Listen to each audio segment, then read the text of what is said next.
Hello everyone, आज का हमारा टॉपिक है वांट हाफ गुणांक।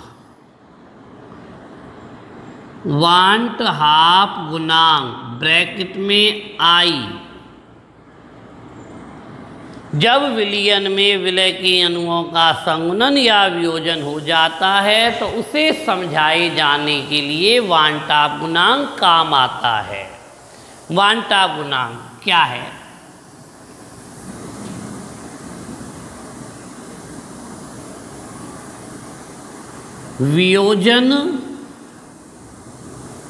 वियोजन माने टूटना, ओब्लिक संगुणन के पश्चात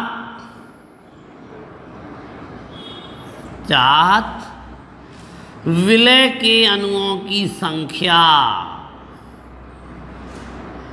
विलय के अणुओं की संख्या। और यहां लिख रहा हूं मैं नीचे वियोजन ओब्लिक संगुणन से पूर्व विलय के अणुओं की संख्या।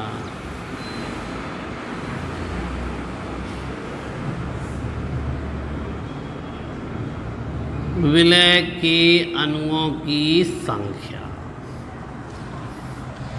वांट हाफ गुणांक आई का मान निकालना है।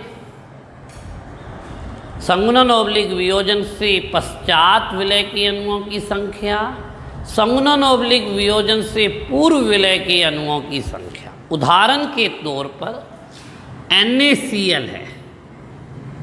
माना मेरे पास एक NaCl था, वियोजन होने के बाद 2 हो गया ना, तो बाद में विलय की अणुओं की संख्या 2 हो गई और पहले 1 है। तो NaCl के लिए I बराबर कितना हो गया? 2। MgCl2 के लिए बताओ, पहले वियोजन से पहले 1 अणु था, माना 100 थी, और बाद में कितने हो जाएंगे? 300। तो 300/100 यानी 3। AlCl3 के लिए बताओ, I बराबर 4, K4FeCN का होल 6 के लिए I बराबर 5। ठीक है। और CH3COH के लिए इसमें संगुणन हो रहा है ना, तो माना पहले 100 अणु थे, तो संगुणन के बाद 50 आएंगे ना, बाद में अणुओं की संख्या 50, पहले 100, तो 50/100 यानी 0.5। ऐसे ही बेंजोइक अम्ल के लिए I बराबर 0.5। ये जब हैं जब इनका पूर्ण आयनन हो या पूर्ण वियोजन हो, और यहां पूर्ण संगुणन हो। NaCl के लिए I बराबर 2, MgCl2 के लिए I बराबर 3, AlCl3 के लिए I बराबर 4, पोटेशियम फेरोसाइनाइड के लिए I बराबर 5। ठीक है। और संगुणन होने वालों के लिए एसिटिक अम्ल और बेंजोइक अम्ल 2 ही हैं, तो उनके लिए 0.5। दोबारा 0.5 को समझाता हूँ। माना संगुणन से पूर्व अणुओं की संख्या 100 थी, बाद में 2-2 के जोड़े बना लेंगे तो 50 रह जाएंगे, 50/100 यानी 0.5। फिर आगे देखते हैं, मिटा दूं इसे।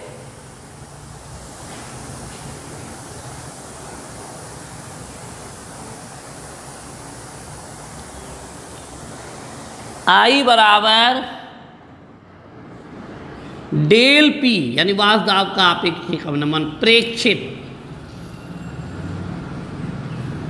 ΔP सैद्धांतिक यानी वाष्प दाब के आपेक्षिक अवनमन का प्रेक्षित मान बट्टे सैद्धांतिक मान बराबर डेल टीवी क्वथनांक उन्नयन प्रेक्षित, नीचे क्या आएगा, डेल टीवी सैद्धांतिक, डेल टीएफ प्रेक्षित, डेल टीएफ सैद्धांतिक, पाई प्रेक्षित, पाई सैद्धांतिक। क्वांटा गुणांक आपके समझ में आ गया। अच्छा, जितने भी हमने डेल पी डेल टीवी के सूत्र लिखे थे उसमें एम नीचे आता था, मोलर द्रव्यमान नीचे आता था, तो मोलर द्रव्यमान के पदों में ये आएगा, सैद्धांतिक ऊपर आ जाएगा क्योंकि व्युत्क्रमानुपाती होता है। विलय का सैद्धांतिक मोलर द्रव्यमान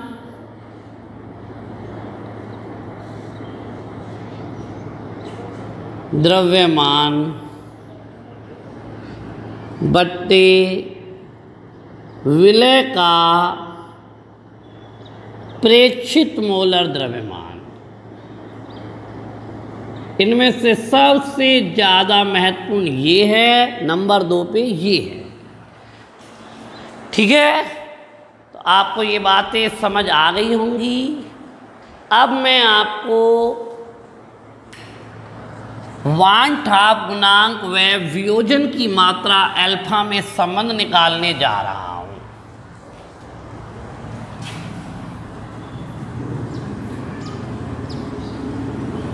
वान ठाप गुणांक आई तथा वियोजन की मात्रा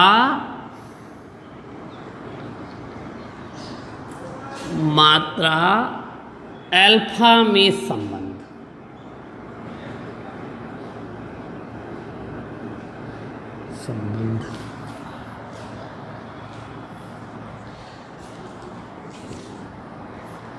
वान ठाप गुणांक आई तथा वियोजन की मात्रा अल्फा में संबंध। माना यह कोई ए यौगिक है, इसका वियोजन होकर बी बन रहा है, वियोजन हो रहा है तो बी की संख्या ज़्यादा होगी, एन बी। वियोजन से पूर्व अणु, वियोजन से पूर्व अणु, इसका एक मान है, इसका कुछ मान नहीं है। वियोजन के पश्चात अणु,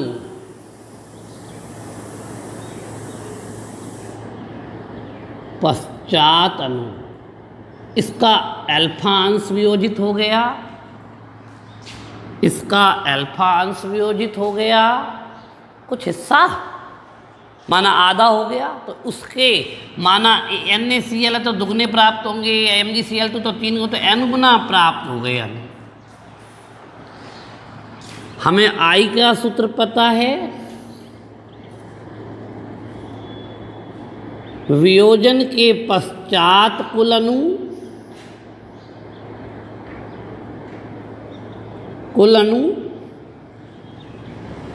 वियोजन से पूर्व कुल अणु,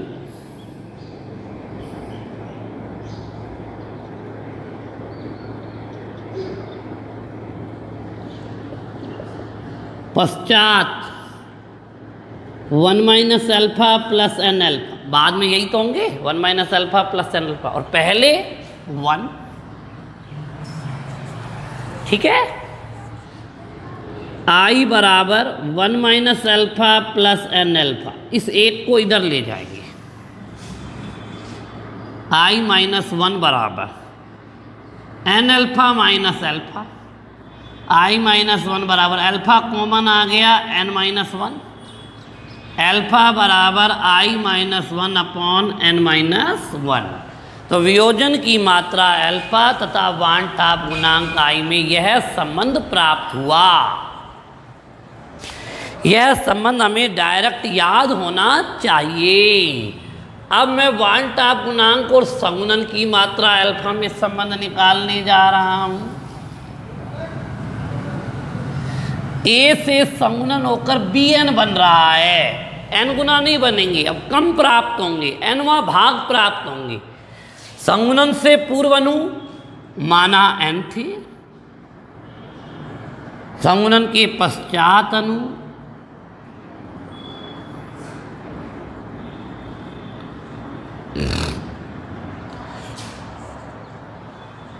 वन माइनस अल्फा और अल्फा बट्टे एन थे। ये अल्फा बट्टे एन पता लग गया कहाँ से आया, आई बराबर वन माइनस अल्फा बट्टे अल्फा बट्टे एन कुल अणु वियोजन से संगुणन, एक मिनट संगुणन आएगा यहाँ पर,